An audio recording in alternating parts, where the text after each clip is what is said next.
जय माता दी, राधे राधे। और कैसे हैं आप सब दोस्तों। आज की इस वीडियो में आपको बताएंगे दिवाली वाले दिन लक्ष्मी माता की किस प्रकार से पूजा करनी होती है, किस प्रकार से चौकी लगानी होती है, कौन से समय पूजा करनी होती है। देखो दोस्तों, दिवाली वाले दिन माता की पूजा जो है वो शाम के समय में की जाती है, लेकिन पूजा का मुहूर्त होता है तो उस समय आप पूजा कर लीजिएगा।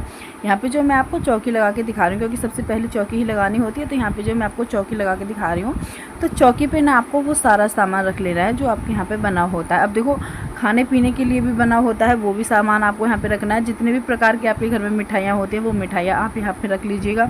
जो फल फ्रूट होते हैं वो भी आपको यहाँ पे रखने होते हैं। जितने भी प्रकार का अपने घर में अनाज होता है तो उसमें से आप थोड़े थोड़े दाने यहाँ पे जो है निकाल के रख लीजिएगा। जो मेवा होते हैं वो भी आपको यहाँ पे रखने होते हैं।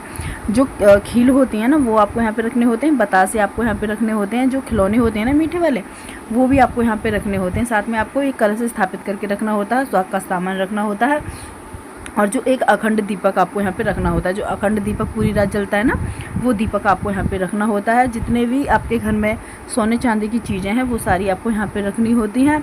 अनाज के दाने आपको यहाँ पे रखने होते हैं। अब सोने चांदी की चीज़ें जो होती हैं उन्हें लक्ष्मी ही माना जाता है, तो आपको लक्ष्मी की जितनी भी चीज़ें होती हैं, जैसे सोने चांदी की चीज़ें हो गई, आपके घर में जितना धन होता है, पैसे, वो सब आपको यहाँ पे रखने होते हैं माता के सामने।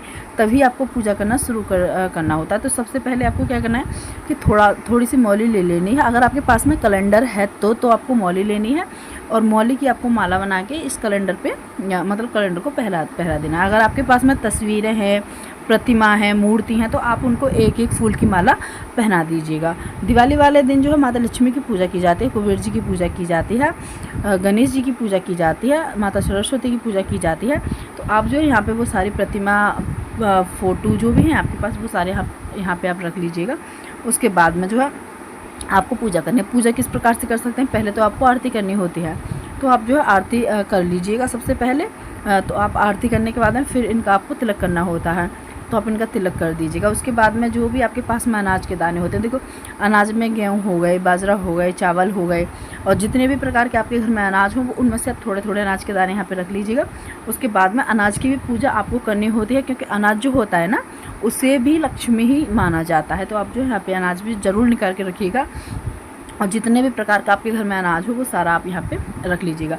फिर आपको अनाज की भी पूजा करनी होती है। तो जब आप माता की आरती कर लेते हैं, माता की पूजा कर लेते हैं, तो जितना भी सामान आपने लिया है ना, उसमें से आपको थोड़ा थोड़ा सामान माता को अर्पित करना होता है, सब सामान में से। और फिर माता को मतलब पूजना होता है, और साथ में उस सामान को भी पूजना होता है। अब देखो, यहाँ पे मैंने मिठाई वगैरह ली हैं, तो मैं आपको इनसे भोग लगा के दिखा रही हूँ, लेकिन यहाँ पे आपको क्या रखना है, जो आपके घर में खाना पीना बना हुआ होता है ना, वो भी आपको यहाँ पे रखना होता है, तो उससे जो है भोग लगाना होता है। तो आपको इस चीज़ का बड़ा विशेष ध्यान देना है। यहाँ पे सिर्फ मैंने वीडियो बनाई थी, तो इसलिए मैंने ये मिठाइयाँ भी रख ली है, लेकिन पूजा में मिठाई भी रखी जाती है, लेकिन साथ में जो खाना पीना बनता है ना, वो भी यहाँ पे रखा जाता है। सुहाग का सामान भी ज़रूरी होता है, तो सुहाग का सामान भी आप यहाँ पे रख लीजिएगा।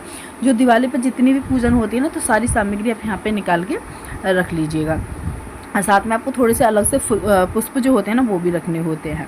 अब देखो, यहाँ पे मैंने कलश स्थापित करके रखा हुआ, तो आप जो कलश स्थापित भी करके रख लीजिएगा। उसके बाद में आप माता को पूजिएगा। माता को मतलब सबसे पहले भोग लगा के फिर माता को पूजिएगा। इस प्रकार से जो है आप पूजा कर सकते हैं। अब देखो, यहाँ पे जो आपके घर में धन होता है ना, वो सारा धन आपको यहाँ पे रखना होता है। जो सोने चांदी की चीज़ें होती हैं वो सब आप यहाँ पे रख लीजिएगा। उसके बाद में आपको एक अखंड दीपक लेना होता है।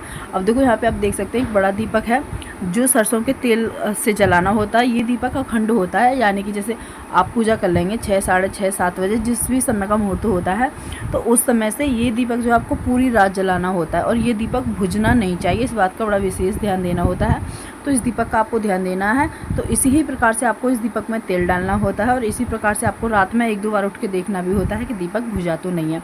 जो दूसरा वाला दीपक होता है, जो चिरागी होती है पूजा करने वाली, उससे हमने पूजा की होती है, तो उससे जो है हमें माता की पूजा करनी होती है। देखो, हमारे यहाँ पे तो हम इस प्रकार से ही पूजा करते हैं। जो भी हमारे घर में जितने भी आभूषण होते हैं, जितने भी हमारे घर में धन होता है, जो पैसे होते हैं, वो सारे हम यहाँ पे निकाल के रख लेते हैं। जितने प्रकार का हमारे घर में अनाज होता है, वो सारा अनाज हम यहाँ पे निकाल के रख लेते हैं। जितने प्रकार के हमारे घर में भोग बने होते हैं, खाने पीने का सामान, वो सब यहाँ पे हम निकाल के रख लेते हैं। मिठाई भी, फल फ्रूट भी, और जो पूड़ी और जो हलवा खीर बनता है, वो भी सब हम यहाँ पे निकाल के रख लेते हैं। इस प्रकार से जो हम माता की पूजा करते हैं। अब देखो आपके यहाँ पे जिस भी प्रकार से की जाती हो आप जो इस प्रकार से कर लीजिएगा, लेकिन हमारे यहाँ पे इसी प्रकार से की जाती है। तो मैंने ना बहुत ही साधारण बहुत ही आसान तरीके से आपको इस वीडियो में बताया था कि आप जो है किस प्रकार से पूजा कर सकते हैं। उम्मीद है वीडियो आप सबको अच्छी लगी होगी, आप सबकी समझ में आई होगी।